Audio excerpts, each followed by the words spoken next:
Hello aspirants, welcome to my channel judiciary with Ruchi. कैसे हैं आप सब? Hope you are all good और प्रिपरेशंस बहुत मस्त चल रही है। सो फेस्टिवल्स का टाइम ओवर हो गया, now get back to work. So last section में हमने किया था सेक्शन नंबर 10, जिसमें हमने बात करी थी कॉन्स्पिरेसी की। ठीक है, नाउ अब हम बात करेंगे सेक्शन नंबर 11 की। सो बेसिकली हम सेक्शन नंबर 5 से लेके 55 तक we are talking about the relevancy, right. तो रेलेवेंसी हम क्रिएट कर रहे हैं। तो सेक्शन नंबर 11 जो है, it talks about a little bit different approach. जैसे कि मान लीजिए आपने section number 6, 7, 8 transaction, part of the same transaction है, कॉज एंड इफेक्ट के बारे में पढ़ा है। ये सब हमने प्रीवियस सेक्शन में इस तरीके से fact and issue, relevant fact को रिलेवेंट कराया था। ठीक है, टुडे हम सेक्शन नंबर 11 की बात करें। Section number 11 is basically talking about the plea of alibi. This is a Latin word जिसका मतलब है एल्सवेयर। देखिए, ये सेक्शन उन फैक्ट्स को रिलेवेंट कर रहा है जो कि एज सच रिलेवेंट नहीं है, but they become relevant due to some conditions. So this is not an exception. ये है rule of evidence है। This is not an exception, ये कोई जनरल या स्पेशल एक्सेप्शन नहीं है। This is a rule of evidence जो कि हम फैक्ट्स रिलेवेंट किसी और सेक्शन में नहीं हो रहे, वो इस सेक्शन में रिलेवेंट हो जाते हैं। कैसे हो जाते हैं, चलिए स्टार्ट करते हैं। Please have your bear acts with you everybody before starting this. Okay, so when facts not relevant, otherwise relevant, become relevant. This is talking about section number 11. Facts not otherwise relevant becomes relevant. कब होंगे ऐसे condition से रखें दो कि जब कोई एक फैक्ट वैसे रेलिवेंट नहीं है। रेलिवेंट फैक्ट क्या है? जो कि कनेक्शन बनाता है फैक्ट एंड इशू के साथ, पर ऐसे कुछ फैक्ट हैं जो फैक्ट एंड इशू के साथ कोई डायरेक्ट कनेक्शन नहीं बना रहे हैं, but though they are becoming relevant in under this section. दो कंडीशंस हैं जो इसमें होनी चाहिए। If they are inconsistent with the fact and issue और relevant fact. See very important, inconsistent से आप लोग क्या समझते हैं? This is talking about inconsistent. Inconsistent basically means opposite जा रहा है उसके। ठीक है, ऐसे कौन से फैक्ट जो बिल्कुल एक फैक्ट एंड इशू से अपोजिट जा रहे हैं, ठीक है, रेलेवेंट फैक्ट से अपोजिट जा रहे हैं, वो कब हो जाएंगे रेलेवेंट इस सेक्शन के अंदर? इनकन्सिस्टेंस बेसिकली मीन्स, देखिए, अपोजिट, कि आप किसी चीज़ को कर नहीं सकते थे बेशक अगर आप चाहते भी हों।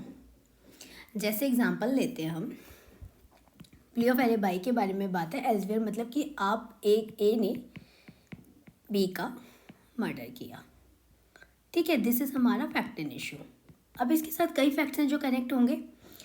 सो ट्रायल चला, ए ने इस पे जब ये एक्यूजेशन लगाया गया कि भाई ए तुमने बी का मर्डर किया, ये फैक्ट एंड इशू है, तो इस केस में ए कहता है कि sir, during the time of incident, during this time of murder, I was not at the place of crime. मान लीजिए बी का मर्डर दिल्ली में होता है, ठीक है, और ए ये कहता है कि जब बी का मर्डर हुआ दिल्ली में, तब मैं दिल्ली में था ही नहीं। ठीक है, वो कहता है कि मैं कहीं एल्सवेयर था। एल्सवेयर मान लीजिए आप, वो कहता है कि मैं केरला में था, ठीक है। वो कहते सर मैं तो केरल गया हुआ था 2 दिन से, मैं कैसे मर्डर कर सकता हूँ? मैं तो उस मर्डर की दिन जब ये मर्डर हुआ उस वक्त था ही नहीं। सी इम्पॉर्टेंट पार्ट इज़ कि जो ये कमिटमेंट हो रहा है, जो ये कह रहा है कि एल्सवेयर था, ये एल्सवेयर जो है ये एलिबाई तब यूज़ कर सकता है जब जिस टाइम पे मर्डर हुआ या जिस टाइम पे जो भी ऑफेंस कमिट हुआ उस वक्त वो वहाँ नहीं था। उससे आगे पीछे की बात नहीं हो रही है। During the time of commission of the crime, the person so accused was not at the scene of occurrence. See, ये बात कह रहा है। So अब कोर्ट कहेगी अब वैसे देखा जाए ए का केरल में होना कोई रेलेवेंट फैक्ट नहीं है, कोई कनेक्शन नहीं बैठा रहा फैक्ट इन इशू के साथ, कोई रेलेवेंट फैक्ट नहीं है, बट बिकॉज ये एक इनकन्सिस्टेंसी शो कर रहा है, ये एक अपोजिशन शो कर रहा है कि सर दिल्ली में मर्डर कैसे कर सकता हूँ, मैं तो केरल में था, ये बिल्कुल उसके इनकन्सिस्टेंट जा रहा है कि भाई ये तो पॉसिबल ही नहीं है कि भाई मैं मर्डर कर दूँ, मैं चाहकर भी नहीं कर सकता, राइट। कि अगर मैं इन केस मान लीजिए मैं हूँ, मेरी किसी से लड़ाई हो जाती है, ठीक है, मेरा कोई दोस्त है, मेरी उससे लड़ाई हो गई, मैंने कहा साले तू तो गया, तुझे तो मेरे को मारना है। अब मैं किसी काम की वजह से केरल चली जाती हूँ, 2 दिन बाद पता चलता है, जब मैं केरल में थी तो मुझे पता चलता है यार मर्डर हो गया। अब मेरी उससे बहस हुई, कोर्ट को क्या लगेगा? I am just creating an hypothetical situation आपको एक्सप्लेन करने के लिए कि कैसे रेलेवेंसी क्रिएट हो रही है। तो मैं ये कहती हूँ कि जो है मैं केरल में थी, जब ये मुझे बात पता चली कि उसने ऐसा कहा था, उसको बुला के लाओ, अब मेरे ऊपर कुछ ही चीज़ें शो कर रही हैं कि हाँ हो सकता है मैंने उसका मर्डर किया हो, मुझे बुलाया गया, मैंने कहा सर मैं तो केरल में थी, तो मैं मर्डर कैसे कर सकती हूँ? तो this is creating inconsistency with the fact in issue, inconsistency with the thing, with the fact कि मैंने बी का मर्डर किया, उससे ये अपोजिट जा रहा है ना, मैं नहीं कर सकती ना। तो वही चीज़ ये कह रहा है कि जब इनकन्सिस्टेंसी शो हो रही है कि बेशक मैं चाहती थी करना, पर मैं कर नहीं सकती थी क्योंकि situations were not as per my favour, ठीक है ना, मैं चाहकर भी, क्योंकि मैं वहाँ प्रेजेंट ही नहीं थी, जो सीन ऑफ अकरेंस है उधर प्रेजेंट ही नहीं हो पाई, मैं कहीं और थी, तो वो चीज़ मेरा केरल में होना now becomes relevant to show the inconsistency with the fact in issue. Got it? बेशक मैं चाहती थी करना पर मैं कर नहीं पाई, क्यों? क्योंकि पॉसिबल नहीं था, इनकन्सिस्टेंस है, मैं कर ही नहीं सकती थी। ये आप किसी भी सर्कमस्टेंस में ले सकते हैं। तभी प्ले एलिबी जो है वो एक्यूज्ड के द्वारा रेज की जाती है। एक्यूज्ड कहता है कि सर मैं तो कहीं और था, मैं तो ये मर्डर या कोई भी ऑफेंस जो हो रहा है वो मैं कर नहीं सकता था, ठीक है। This is about the inconsistency कि कर ही नहीं सकता था बेशक चाह कर भी, ठीक है। Now second comes the point, if by themselves मतलब the facts or in connection with the other facts. In fact, whether facts not otherwise relevant are relevant if by themselves or in connection with the other facts they make the existence or non-existence of any fact in issue relevant, highly probable or highly improbable. These are the words to be kept in mind. किसी भी fact को जो relevant नहीं है वो relevant कब हो जाएगा? जब वो खुद में या किसी कनेक्शन के साथ फैक्ट्स के साथ किसी भी एग्जिस्टेंस या नॉन एग्जिस्टेंस, किसी भी फैक्ट इन इशू के एग्जिस्टेंस और नॉन एग्जिस्टेंस को प्रोबेबल और हाईली इम्प्रोबेबल कर रहा है। हाईली इम्प्रोबेबल और हाईली प्रोबेबल का मतलब क्या है? ऐसे आप प्रोबेबिलिटीज़ पढ़ते होंगे, आप सबने पढ़ी होगी अपने स्कूल टाइम में। प्रोबेबिलिटीज़ की जब हम बात करते हैं, basically these are the chances, है ना। अब आप डाइस करते हैं, आप जैसे गेम प्ले करते हैं, सब लोग लूडो वगैरह सब खेलते हैं, तो उसमें क्या है 1 to 6 नंबर्स होते हैं। तो क्या चांसेस हैं आपके 1 to 6 नंबर आने के? 1 भी आ सकता है, 2, 3, 4 एंड 5 एंड 6, ये है उनके प्रोबेबिलिटीज़ है कि इन दोनों में से कोई भी आ सकता है। तो चांसेस हो गए ना ये। अब इम्प्रोबेबल और प्रोबेबल को देखिए, probable and improbable. Now probable means positive, improbable means negative.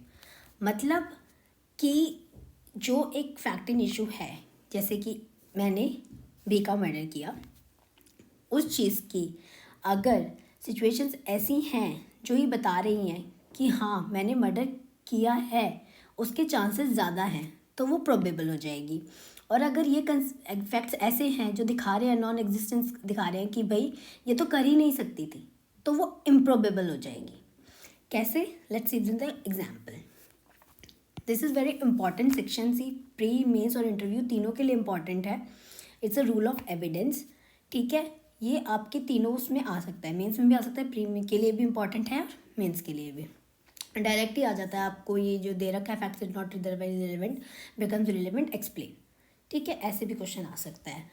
तो इसमें क्या कह रहा है, जैसे we are taking an example, एक रूम में मैंने 4 लोगों को बंद कर दिया, ठीक है, मैंने 4 लोगों को ABCD को 4 लोगों को किडनैप कर लिया, मैंने उनको बंद कर दिया। अब क्या होता है,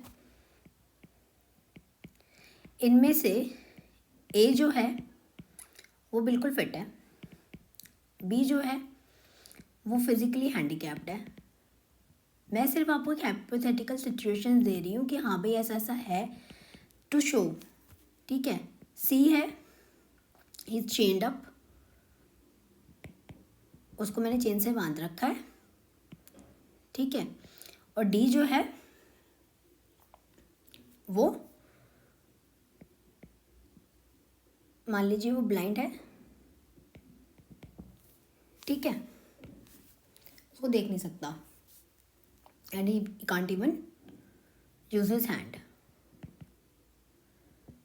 या फिर हाइपोथेटिकल सिचुएशन ले ली, मैंने 4 लोगों को किडनैप किया जिसमें से एक A है, B, C और D हैं। B फिजिकली हैंडीकैप्ड है, C जो है is chained up properly and D is like he is blind and he can not use his hand.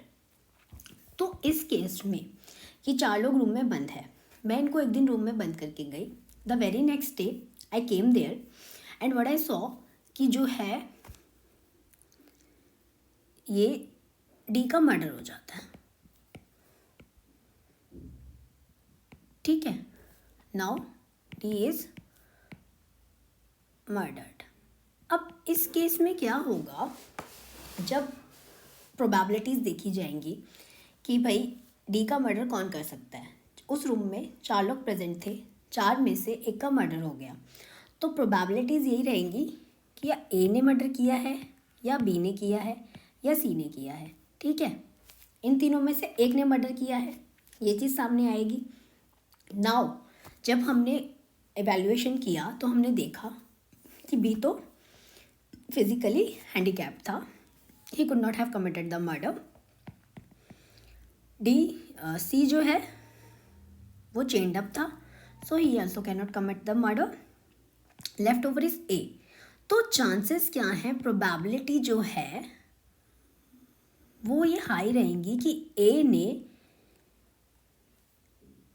Murder किया है D का, ठीक है। ये इसकी प्रोबेबिलिटी एग्जिस्टेंस में आ रही है, the existence of the probability that A committed the murder of D is highly probable, is highly positive that he committed the murder, ठीक है। one thing this is, now the second portion is कि B और C ने murder किया है। Allegations तो आएंगे ना कि भाई किसने किया, B या C ने। so the probabilities, now we are discussing about the probabilities, the existence of the probability that B and C are murdered is highly improbable with the fact in issue कि they committed the murder, ठीक है, कि D was murdered by B और C is highly improbable। क्यों? क्योंकि एक चैंड up था, एक फिजिकली हैंडीकैप था, तो बहुत कम चांसेस है कि वो ये कर पाए।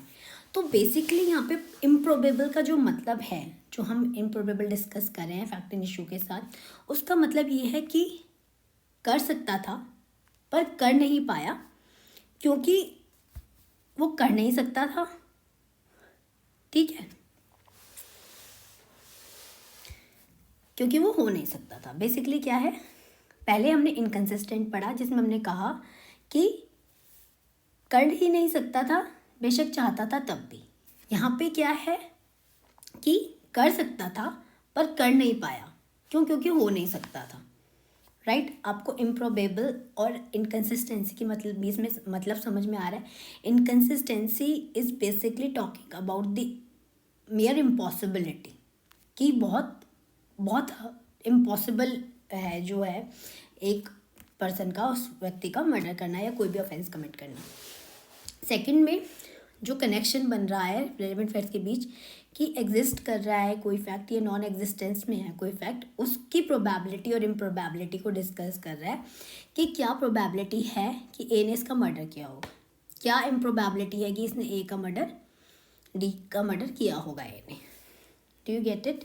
समझ में आ रहा है guys? Are you getting it? Please let me know. Please like and subscribe to my channel if you like the video. Have any doubt, just let me know. So चलो प्रोसीड करते हैं।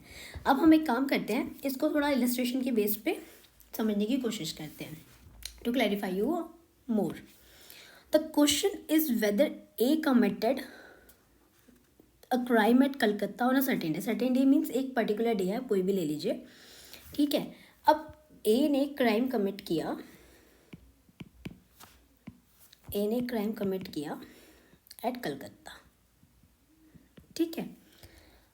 Now what are they saying is, question is whether A committed a certain crime at Calcutta on a certain day. The fact that, एक fact हमें दे रखा है, on that day A was at Lahore, A was at Lahore is relevant. Why is it relevant? Though it is not directly connected to the fact and issue, but it is relevant. The fact that near the time when that crime was committed, जिस time पे वो crime commit हुआ, A was at a distance from the place where it was committed. A जो है काफ़ी दूर था किसी प्लेस पे जहाँ ये क्राइम कमिट हुआ। सी कलकत्ता लाहौर ये पहले के टाइम में जब लिखा गया है था बेयर एक्ट, तब की बता रहे हैं, तब तो प्लेन्स वगैरह होते नहीं थे। अब तो कलकत्ता से लाहौर आने में टाइम नहीं लगेगी, you can take a flight. इसमें हमें एक रिमोट कनेक्शन नहीं क्रिएट करना है, हमें एक बहुत क्लोज कनेक्शन ये भी करना है कि मान लीजिए कि अगर the distance between the time where the incident was happened, the place जहाँ पे वो क्राइम कमिट हुआ और दूसरा प्लेस जहाँ पे वो एक्यूज कह रहा है कि वो था उस टाइम पे, जो प्ली ऑफ एलिबाई उसने डाली है कि मैं वहाँ था, उनका डिस्टेंस भी देखा जाएगा। क्यों डिस्टेंस देखा जाएगा? क्योंकि कोर्ट विल ऑब्जर्व कि जो ये क्राइम कमिट हुआ है एक प्लेस पे, क्या एक्यूज जिसके ऊपर ये एलिगेशन लगाया गया है, तो एक्यूज के पास क्या कोई ऐसा तरीका था कि वो उस जगह पे पहुँच सकता था। यहाँ पे इनकन्सिस्टेंसी उसी चीज़ को शो करने के लिए यूज़ हो रही है कि वो पहुँच नहीं सकता था। अगर वो इतने क्लोज है किसी इस एरिया में है, आसपास के एरिया में, that he could go and commit the murder and come back to that place, तो यहाँ पे वो इनकन्सिस्टेंसी की बात नहीं आएगी। वो प्रोसिक्यूशन का काम हो जाएगा बताना कि भाई ये इस प्लेस पे था और इस प्लेस से यहाँ तक इसने डिस्टेंस कवर करके कर सकता है, कोई वो नहीं। Prosecution has to prove his case beyond reasonable doubt, ठीक है ना। एक्यूज इस प्ली को अराइज कर सकता है। Now see the full illustration please. The fact that near the time the crime was committed, A was at a distance from the place where it was committed, which would render it highly improbable though not impossible. The word is highly improbable. Highly improbable मतलब कि बहुत कम chances हैं कि भाई जो है A ने वो क्राइम कमिट किया हो, इसके बहुत कम चांसेस हैं। इम्पॉसिबल नहीं है, तो not impossible, that he has committed it is relevant, ठीक है। तो वो रेलेवेंट हो जाएगा कि हाँ भाई कि बहुत इम्प्रॉबेबल है, इम्प्रॉबेबिलिटी की बात हो रही है, बहुत कम चांसेस हैं कि भाई उसने वहाँ जाके वो कमिट करके वो दोबारा चला गया हो। इम्पॉसिबल तो नहीं है, बट इनकन्सिस्टेंसी शो कर रहा है फैक्ट एंड इशू के साथ, तो वो रेलेवेंट हो जाएगा इस सेक्शन में। We are not talking about 6, 7, 8 जहाँ पे हम रेलेवेंसी कॉज एंड इफेक्ट के बेसिस पे और part of the same transaction के बेसिस पे कर रहे थे। This is talking about a different line, different relevancy जब क्रिएट हो रही है, जो फैक्ट्स इशू में नहीं है, जो कि रेलेवेंट भी नहीं है, but they are becoming relevant somehow by fulfilling this 2 conditions, ठीक है। एक तो ये हो गया आपकी इलस्ट्रेशन। सेकेंड इलस्ट्रेशन देखिए please. The question is whether A committed a crime. एक क्वेश्चन है कि क्या ए ने एक क्राइम कमिट किया है, ठीक है। The circumstances are such that the crime must have been committed either by A, B, C और डी। कुछ ऐसे सर्कमस्टांसेस है कि हमें लगता है ए, बी, सी या डी में से जो है किसी एक ने वो क्राइम कमिट किया है। Now every fact which shows that the crime would have been committed by no one else and it was not committed by either B, C और D. ना हमें पता चलता है, जैसे अभी मैंने एग्जाम्पल डिस्कस किया, आपके पता बी ने नहीं किया, सी ने नहीं किया और डी ने भी नहीं किया, ये हमें कह रखा है, तो लेफ्ट इज ए. तो अब हमें ये पता चल रहा है कि ये जो क्राइम है ये किसी और ने तो कमिट किया ही नहीं और बी, सी और डी ने कमिट नहीं किया. ठीक है, तो लेफ्ट में हमारा ए है, तो ये प्रोबेबिलिटी क्रिएट करेगा कि इट इज़ हाईली प्रोबेबल कि A has committed the murder. ठीक है, और अगर देखिए ये हाईली इम्प्रोबेबल और प्रोबेबल उस केस में आया जिस बंदे ने ये प्ली उठाई है, एक्यूज्ड के ऊपर है कि ये ए ने कमिट किया है, हाईली प्रोबेबल है, ए ने कमिट नहीं किया, हाईली इम्प्रोबेबल है. ठीक है ना, उससे हम कनेक्ट करेंगे कि भाई उसने किया या नहीं किया. तो जब हमें पता चला कि बी ने नहीं किया, सी ने नहीं किया, डी ने नहीं किया, इन तीनों में नहीं किया, तो कौन बचा? ए. तो वो it must have been committed by A. Will take it कि हाँ it could have been committed by A only. तो ये यहाँ पे प्रोबेबिलिटी को एग्जिस्ट करेगी, उसकी प्रोबेबिलिटी. ठीक है, तो वो रेलिवेंट हो जाएगा. Got it? दिस वॉज ये सेक्शन नंबर 11. गाइज अब इसमें एक बहुत इम्पॉर्टेंट बात आती है, जैसे कि बर्डन ऑफ प्रूफ के बारे में आपने पढ़ा, अपने सेक्शन नंबर 103 होगा आपके, उसमें प्लीज़ अपने बेरैक में सेक्शन नंबर 103 निकाल लीजिए, जिसमें बात कर रहे हैं. प्लीज़ अपने बेरैक में 103 निकाल लीजिए एक बार. 103 में कह रहा है कि burden of proof as to particular fact. अब ये पर्टिकुलर फैक्ट जो है, ये बर्डन ऑफ प्रूफ की बात कर रहे हैं कि कौन प्रूफ करेगा कि भाई मैं वहाँ प्रेजेंट नहीं था. प्ली ऑफ एलिबाई की बात हो रही है.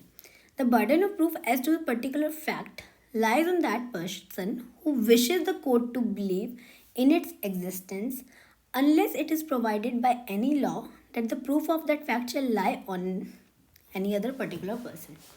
तो यहाँ पे क्या है कि कोई एक पर्टिकुलर फैक्ट जो सिर्फ एक मेरी नॉलेज में है, तो उसके फैक्ट को कोर्ट में प्रेजेंट करना, उसका बर्डन ऑफ प्रूफ मेरे ऊपर होगा, क्योंकि वो एक नॉलेज मेरे पास.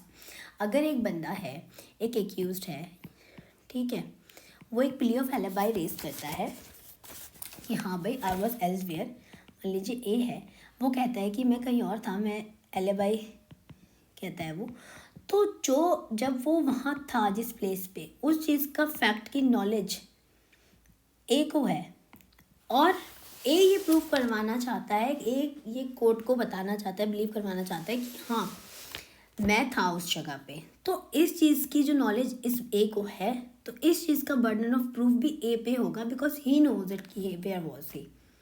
ठीक है, नाउ इसका एक बार एग्जाम्पल देखिए. A prosecutes B for theft. मैं यहाँ पे लिख देती हूँ. ठीक है, A prosecutes B for theft. Now and wishes the court to believe that B admitted theft to C. B admitted theft to C. A must prove the admission. A must prove the admission. अब ये क्यों इस बारे में कह रहा है कि ए ने प्रोसिक्यूट किया बी को थेफ्ट के लिए कि भाई बी ने चोरी किया. B admitted the theft to C. B ने उस फैक्ट को सी के सामने बोला कि हाँ भाई मैंने चोरी की है. नाउ ये एडमिशन जो हुआ है ये ए को प्रूफ करना पड़ेगा, ये दिखाने के लिए कि चोरी बी ने की है. अब B wishes the court to believe that at the time in question he was elsewhere, he must prove it. Now अब ये बी जो है ये अगर कहना चाहता है कि भाई जिस टाइम पे चोरी हुई मैं कहीं और था, ठीक है, तो इस चीज़ का जो बी ने एक्यूज जो है उस चीज़ का जो प्रूफ है, जो कोर्ट को चाहता है कि भाई कोर्ट बिलीव करे eight the time it was committed he was elsewhere, तो ये बी के ऊपर बर्डन ऑफ प्रूफ है कि वो प्रूफ करेगा कि वो कहीं और था. एलिबाई की जो प्ली है वो एक्यूज रेस करेगा, बी रेस करेगा और वो ये बताएगा क्योंकि उसकी नॉलेज में है फैक्ट, तो ये 103 के साथ आप रेड विथ करेंगे जो plea of alibi taken by the accused है, तो it must be prove by him. This was your section number 103। जैसे सेक्शन 103 के साथ आप रेड विथ करेंगे इसे, ठीक है।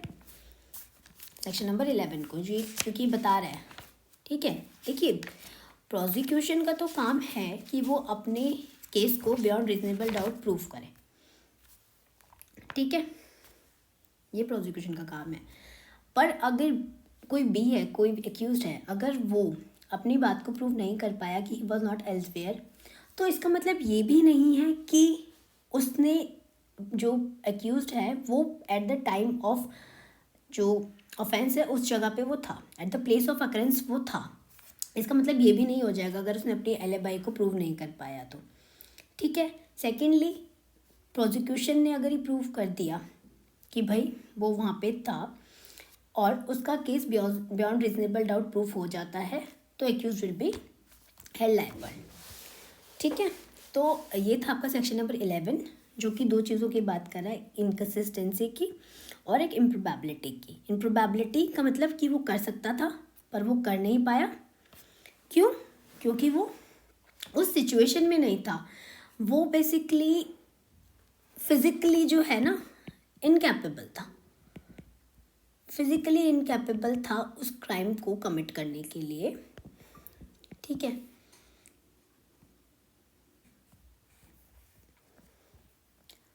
सो यहाँ पे हम बात कर रहे हैं कि वो फिजिकली इनकैपेबल था, ठीक है। दोनों ही सिचुएशन में हम बात कर रहे हैं कि वो फिजिकली इनकैपेबल था जो भी एक्यूज्ड है कि वो क्राइम कमिट कर सके, ठीक है। यहाँ पे ये हो गया हमारा प्ले ऑफ एलिबाई कंप्लीट। कोई डाउट्स हो, कोई प्रॉब्लम हो तो प्लीज़ आप कमेंट में बता दीजिए, I will clarify it in the next section. So this was about the section number 11 the plea of alibi. दोनों क्लियर हो चुकी हैं, probability, improbability and the inconsistency with the fact in issue और relevant fact, ठीक है। So guys this was all for today. Next video में हम लोग बात करेंगे सेक्शन नंबर 12 की, जो कि बहुत छोटा सा सेक्शन है, जल्दी कवर अप हो जाएगा। Meanwhile please keep revising the left over sections also, जो हम अभी धीरे धीरे करेंगे। आप प्लीज़ उनको एक रिविजन लेते रहिए वेर एक्ट की। So bye bye, take care and please study hard and please like and subscribe to my channel. Bye bye, take care, see you in the next video.